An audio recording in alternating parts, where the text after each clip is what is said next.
This is Hi, and I'm excited to introduce Julio and Sandra for our next session on NetBackup Flex Scale. If there's three things I want you to walk away from this session, there's three words. It's NetBackup, it's scale out, and it's simple. All right, over to you, Julio. Thank you. Thank you very much. So welcome to the Veritas Scoop. So what is the Veritas Scoop? Well, it's not about ice cream, but if you're interested, I'm a cookies and cream type person. Listen, it's all about understanding what Veritas is up to. And Veritas is up to some pretty cool stuff. And one of those things is called NetBackup Flex Scale, their latest innovation, their latest introduction to the NetBackup family of products. So I've got a lot of questions, right? I had an opportunity to listen to the previous session, but I've got some questions that I want to get answers to. Now, I've asked my good friend, Ms. Sandra Moulton from our TME team to join me. Sandra, how are you doing today? I'm doing fantastic, Julio. Thanks for asking. Great, great. So Sandra, myself and my audience, we've got a lot of questions. We'd love to see if we can get some answers. Are you willing to help us out here? Absolutely. Go for it. Fantastic. Well, why don't we just start with a pretty simple one, right? What is Flex Scale? From your view, how would you explain it to our audience? Well, at its essence, it's NetBackup, of course, right? It's just in a different deployment model that was actually architected specifically for scale out. And because it's scale out, we wanted to make sure that we built in a lot of automation to simplify management. And like all of our appliances, it has high availability built into it. Fantastic. So you said NetBackup. I'd be curious, what version of NetBackup will it be shipping with? 9.0. Fantastic. Our latest and greatest. Great job there. You know, you also said scale out. You know, I'm very familiar with scale out. Scale out does solve some problems that scale up cannot solve. But at the same time, I've seen some implementations that introduce a level of complexity. Can you tell us a little about Flex Scale's implementation of scale out? Sure. Yes. Simplicity is key, right? So when we were designing that, that was one of our main focuses. So what we've done is we've abstracted the NetBackup layer, making it easy for non-backup admins, like maybe application admins, to be able to do their own backups. We also made sure that deployment is a breeze. It takes less than 5 minutes of your time to actually do a deployment of the system. And then we've automated a lot of the management tasks, things like scaling, things like technology refreshes. And to reduce management overhead, we've also added in self-healing capabilities. Very cool. I like what you're saying. When I was listening to Harsha and Roger speak before, they mentioned certified partner hardware. And I know traditionally Veritas does purpose-built appliances. So this is kind of a change in direction for Veritas. Could you tell us a little more about this hardware platform that you're moving forward on? Sure. We're going to be partnering with HPE DL380 Gen 10 systems, and they each come with 32 cores, 192 gigs of RAM. We've got SSDs for the metadata. We've got 112 terabytes of usable capacity per node. And we also have 2 dual 1025 gigabit NICs for your network. That's awesome. Sounds like a great foundation. But with respect to scaling, what type of scalability is Flex Scale going to offer our customers? So the base configuration is 4 nodes, which comes with 448 terabytes of usable capacity. You can increase capacity by adding individual nodes or nodes in groups up to a maximum of 16 nodes. That'll give you 1.8 petabytes of usable capacity, all in a single domain in a single storage unit. And if you want more capacity, you can add cloud storage with S3 buckets. And this is, as you add the nodes, you're not only increasing capacity, but you're increasing NetBackup itself, as well as performance automatically. That's awesome. I'm going to come back to that cloud statement you made a little later today. What about, listen, we can talk all day. I'm a big believer in seeing stuff. Are you in a position to kind of show us what it's like to build out a Flex Scale cluster? Yeah, absolutely. So if we look at a system, right? So we're going to log into the CLISH of the one system, and we're going to configure the management port. And then once we've done that, we're going to use that IP address on that single system to log into the UI for Flex Scale. And this is going to allow us to log in. You'll see the prerequisites, the common things, names and IP addresses. And then we've broken up the configuration into 5 modules. The first of which is node configuration. So you're going to go in here and you'll see that the 4 nodes are automatically detected. Then you have the option of selecting a YAML file. YAML files are really great because they really simplify the process of doing the installation and reduce the chance of human error. So here we selected a YAML file. If you don't want to use a YAML file, you don't have to. It's just an option. The YAML file, by integrating it, it configured our cluster name here, as well as all of the node names. And you'll see the rest of the configuration is everything from the YAML file. So that's it for node configuration. So now we can move on and we can select network. So now the network is going to be divided into logical categories, starting with data network. You can see all of this is pre-populated again from the YAML file. Now we have management interface, again pre-populated. You have optional IPMI information and custom hosts. And that's it. So our network is configured. Now we're going to configure the cluster. So you do the normal networking information for the cluster, and then some other cluster specific settings, and you can add in your NetBackup licenses. And that's it. That's your everything that you need to configure the cluster. And now we're going to add administrators. So you can add as many administrators as you want, and you can assign them roles of either appliance admin, NetBackup admin, or you can give the same user both roles, whatever you would like.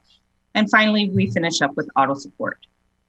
And that's it. I mean, that's all that you had to provide. So you can see that's less than 5 minutes, right, of your time. The last thing you have to do is click on install configuration. And now it kicks off an automated process that's going to go through configuring the cluster. And you can walk away, go get coffee, or if you want to look at details to see, hey, what's happening while this is going on, you can. So after the cluster configuration completes, it's automatically going to start doing NetBackup configuration. And again, you don't have to watch this if you don't want, but if you want to look at details, you can go ahead, see what's happening. Here we can see it's actually looking at configuring deduplication. All of that's done, then it's going to go in and do auto support. So of course I've sped this up because we don't want to have time to go get coffee ourselves, but the entire thing, you saw it took us about 5 minutes, well, less than that. It would take you about 5 minutes to do it. And overall, it took an hour and 16 minutes for a 4-node cluster configuration to be done. So now you're able to just go in and log into NetBackup. And that's the NetBackup that all our customers are used to using. So the learning curve is going to be pretty minimal, which is awesome. So what I heard and what I saw was master server configured, media server configured, dedupe configured, role-based security configured, auto support's done, the cluster's up and running, and I'm running backups at this point in time. Yeah, I mean, you can see right there, the storage unit is already configured for you. All of NetBackup was done, as you mentioned. So you're just going to discover your assets, create your backup jobs, you're off and running. I mean, it's that simple. That's fantastic. So we've been talking about a master and media servers, top 2 tiers of the NetBackup architecture. A critical tier that you haven't mentioned is our clients. Is any change to the NetBackup clients with respect to FlexScale? Yeah, so I remember I mentioned simplicity being important to us, right? So it's a scale-out architecture. So you want to be able to grow it easily without having a lot of management overhead. So we've made the client's bp.conf file, or the configuration file that's associated with it, point to the cluster itself. So it has an alias for the media service, which is a cluster-wide service. So as the cluster grows its media services or any of its NetBackup services, the clients don't have to do anything. It's just automatically always pointing to the same cluster, and the cluster manages the load balancing internally. Yeah, so switching from a NetBackup deployment to a FlexScale deployment is pretty easy, it seems like. Yeah, which absolutely. is great. Okay. How about deduplication? Dedupe is a big part of any solution, and we offer some really good dedupe rates. Are we doing the same with FlexScale? Absolutely. I mean, this is NetBackup after all, right? So we have all the deduplication that NetBackup has. If I break it down a little bit for you, if you remember the configuration initially, right, you saw at the end when I brought up the NetBackup UI, there was a storage pool that was already created for you. So what that is it's made up of all of the disks from all of the nodes in the cluster, all grouped together into a single pool. And that pool we use, or the cluster itself software uses to distribute the data across the cluster resources automatically. So how dedupe works, of course, it's still the same dedupe as you're used to, right? We can still look to see what was backed up in the previous backups and what data is new, so that we only pull in from the clients new backup data. And then what do we actually write? We still have fingerprint caching. So we're still going to compare what we've written to a volume to make sure that we don't duplicate that. Well, that's fantastic. That's awesome. So it looks like on-prem, where we're giving customers a nice optimized storage.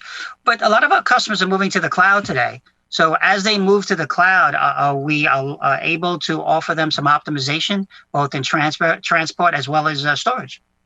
Yes, of course. Yeah. So just like that storage pool there where it does the deduplication, we support the S3 buckets. And so we're going to be sending optimized backups to the cloud. So basically retaining the deduplication savings both across the network and in the S3 buckets. Okay. So typically, if I start with a 4-node cluster, I might want to add a node or two.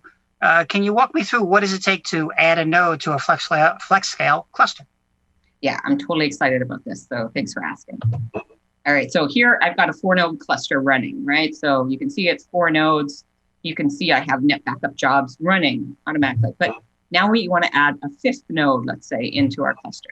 So we're going to go into the ILO itself, and we're going to power on that new node. So, we've already racked it and we've cabled it up to the network. That's all we've done.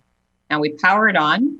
Now these come pre-installed with the NetBackup Flex Scale ISO installed on it. So it's going to boot there automatically. All right, so now that our system is booted up, if we go back to our UI, we can do a scan for new nodes. It's looking on the private network, and so it can automatically detect any new nodes on that private network. You can select that and say, add node to cluster. And then it's going to show us the before and after configuration if we add the node. It also gives you the capability of selecting the prioritization of the resources for either foreground, meaning NetBackup, backup and restore operations, or background operations, which is the adding in the new node and rebalancing operations. So you get to select what you want. I would say, if you're running it, over a holiday break or an extended long weekend, then you might want to do it for faster reconfiguration, but your choice. Then you're going to go in and you're going to configure in your node name that you want and provide the various network details that are required for each node. So both data, management, and if you want IPMI as well. And then you're going to select to add that to the cluster. And now this is a background process running. You can walk away again. It's a long weekend, go away if you want. Or if you want to look at details, you can see, what process is happening right now. And you can look at that. Meanwhile, if we look at NetBackup jobs, they're running just the same as they were before. So totally uninterrupted. It's going to add the node. And then after it adds the node, you'll see now it's got the 5 nodes showing. Now it's doing a rebalance operation. Now this is critical, right? Because there's a lot of different ways to do a rebalance. We've optimized it. So we're moving the minimum amount of data so that we are balanced across all the nodes in the cluster while we're maintaining resiliency. So that's key, right? You don't want to shift everything around. Some rebalance operations do that, and that's a terrible thing. Notice it finished with configuring NetBackup.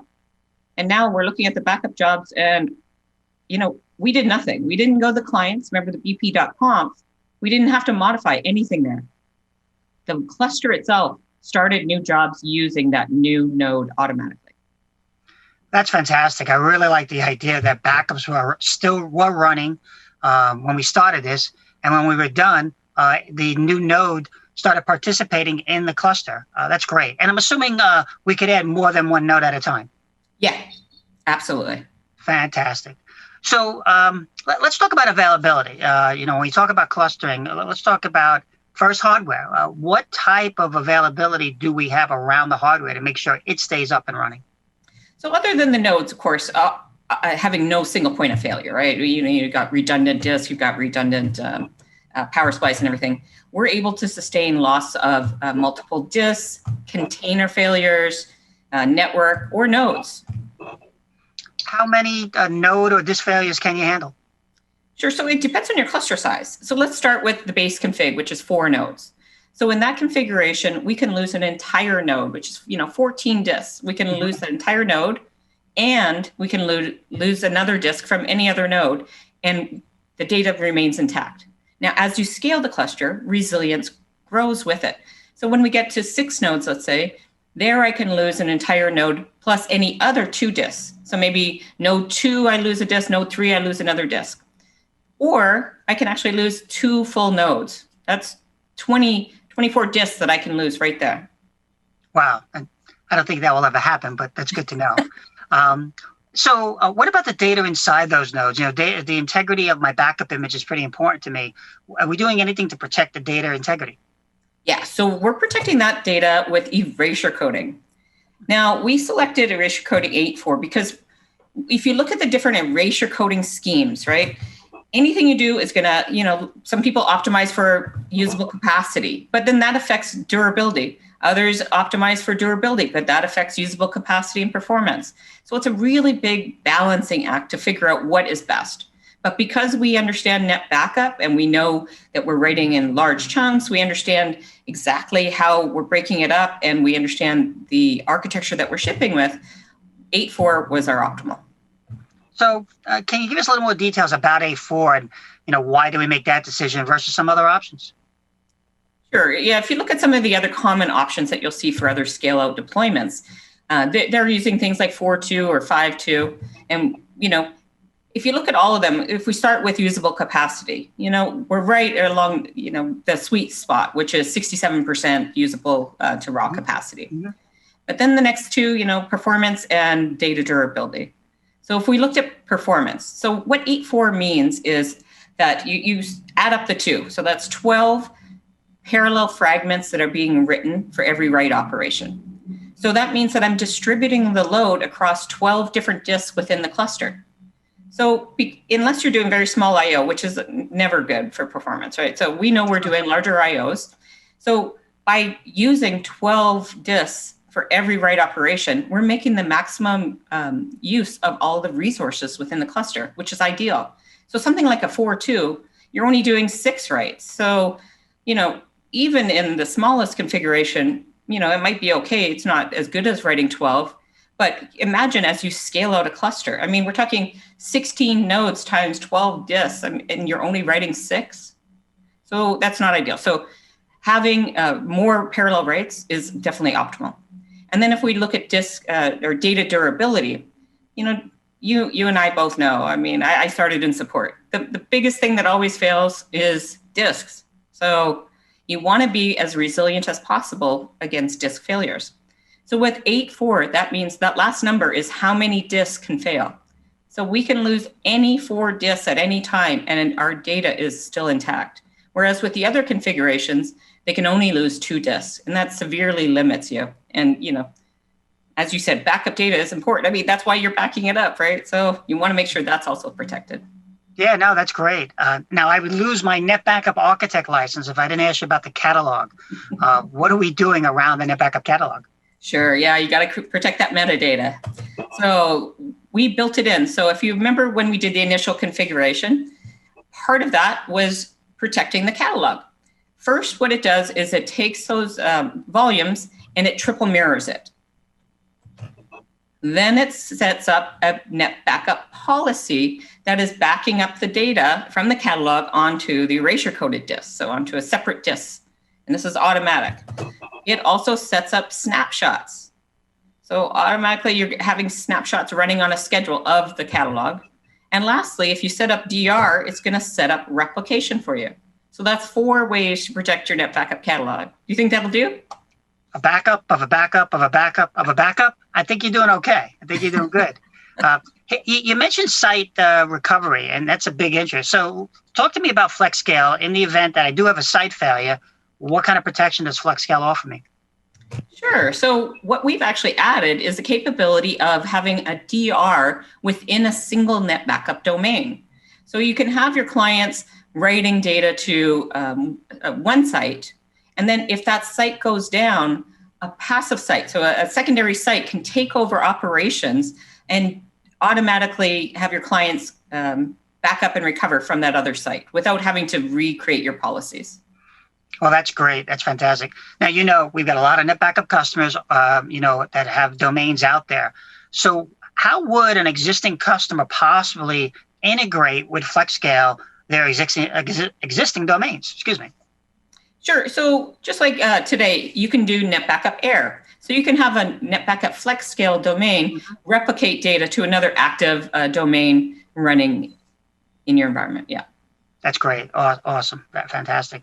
Let's talk about technology refresh. A very common thing that could happen is you might want to move to a new model hardware.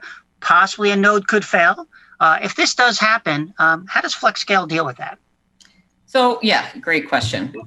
So this is very much like the add node process. So to me, it's very exciting because it's so easy. All right, so you're going to install a new node. You're putting it in the rack, powering it up, connecting it up to the network. In the UI, you're going to discover it, same as we did in the add node video.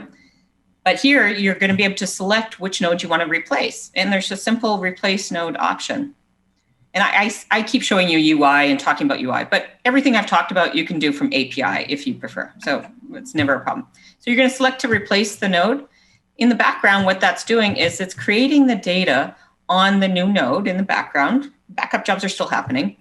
And then it's going to, when that's complete, it's going to copy over the configuration and the NetBackup services onto the new node, and then you can get rid of the old one. Is that, what about the master server? What if that's the node we're replacing? Yeah, that's always key, right? No, doesn't matter. I mean, this is a containerized architecture. So that gives us the flexibility, not only of easier upgrades and everything, but it allows for us to move services in the event of failures or technology refreshes easily. So what I just heard was rolling upgrade. Basically, I can upgrade my environment without having to stop anything. Fantastic. So look, I mean, we could be here forever talking about a lot of this. I got more questions, but let me see if I got this. Let's kind of do a recap and tell me if I picked up some of the key points that you talked about today. So first, regarding that scale-out architecture, what I really like is the maturity of NetBackup. NetBackup's been a lot of years. It's a market leader. The fact that you're using 9.0 is great. So good step. Secondly, distributed dedupe. That's awesome. Being able to have that dedupe pool shared across multiple nodes, but every node knows about each other. Love what you did there. And then you got some great scalability. Starting at 4 nodes, going up to 16 with a total capacity of 1.8 petabytes. Fantastic. How am I doing so far? That's great. And that's 1.8 petabytes in a single domain. Look at that. That's pretty awesome, right? Simplification. This is pretty important to our customers because nowadays they're doing a lot more with less staff. So they need things easy. Well, I think you've done that with the automatic configuration of NetBackup services, the master server, the media server, auto support, right? The NetBackup catalog you mentioned, right? All of that's done for you. So thank you for that. I think that's a great step in the right direction. Containerization. We introduced containerization in Flex Appliance, and it's people love it. I like the idea that we move this over into Flex Scale because it gives you a lot of agility and a lot of flexibility with different roles within your backup infrastructure. And lastly, cloud. You mentioned that we can move data into the cloud in an optimized fashion and can be stored in an optimized fashion, kind of like what NetBackup is. And this is NetBackup at the end of the day, right? Yeah. So it's kind of cloud ready. And lastly, let's jumping into high availability. My takeaways: rolling upgrade, love it. Secondly, optimizing performance and availability with that 8.4 erasure coding. I really like the idea that you put some real big thought in that, and you didn't just do a me too. You did something that our customers need. And last but not least, my favorite, the NetBackup catalog. You really did a good job of protecting that. So all in all, I think you guys did great. Did I kind of recap that pretty well? Yeah, you did a great job. Well, listen, this has been fantastic. I want to thank you for your time. But I think we got some people that want to ask questions live. You game? Absolutely. Let's do it. Let's go for it. And thanks, everybody, for joining us.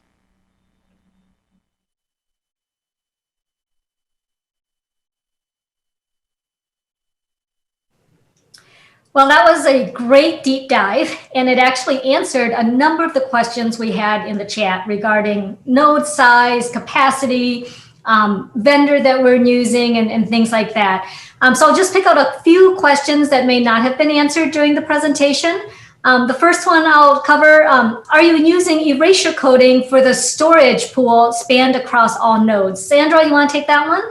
Sure, yeah. So we are using erasure coding 8.4, and that's using all of the disks across all of the nodes in the cluster. So yes. Okay. And she did cover a little bit about the resiliency and high availability. And we talked about, the starting point is a 4-node cluster is the minimum starting point. So what happens in that configuration if you lose 2 of the 4 nodes?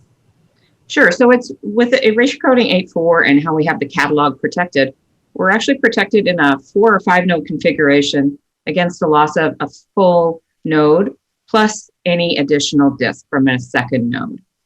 And if you lose that, everything continues as normal. If you lose anything beyond that, NetBackup operations will stop until such a time as you can bring it back into compliance, so into a node plus a disk. However, as we scale the cluster, so when we get to 6 nodes or beyond, you'll see that we are able to support the loss of 2 full nodes, and operations will continue and your data remains resilient. So resiliency increases as you scale your cluster. Great. Now, with NetBackup customers, the master server is always an area of concern. So how does Flex Scale, scaling from a master server perspective, how do we provide that HA so that jobs can run 24/7? Yeah, I agree. I mean, that's always critical for customers. So we've containerized all of the services. So NetBackup itself is running it within containers inside of the cluster, which is managed. And if, let's say, a node went down that was running a master service, the cluster the cluster management software itself actually takes care of restarting that application or that container on another node. So your jobs would continue. So the jobs that were actively running at the point when the node failed would need to be restarted, but all your policies and everything else would continue as normal. We also have a couple of questions on fiber channel support, so I thought we'd just address that in this question, in this Q&A here. Is fiber channel as an I/O option supported on Flex Scale? So fiber channel is supported on many deployment options within NetBackup, including Flex Appliance and NetBackup Appliance. However, at this time, we do not support that on Flex Scale. But if you needed to, you could go ahead and you could in your environment, it's not like you just have to run Flex Scale. So you could have another domain running on another appliance model and do back up your fiber channel stuff that way. Then we had a question that wanted to validate that when you're adding nodes to this cluster, you don't have to go touch the clients and update the clients. Is that true? Yeah, absolutely. Yeah, that's a key one, right? Because, it's a scale-up architecture, scale-out architecture. So as you scale, you don't want to have to mess with your policies or your clients. So when you add nodes, additional containers are spun up and your NetBackup services are increased with each node addition.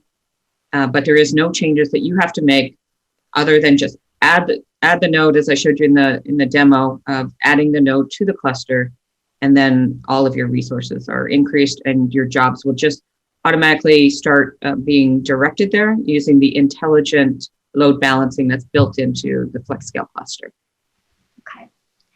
So we're coming up to our time here, and I just want to to kind of wrap it up a little bit here. Thank you to the attendees who were active on our Q&A. Any last words, Sandra, in terms of what you want customers to take away with and on the Flex Scale solution? It's NetBackup. That is my key thing, right?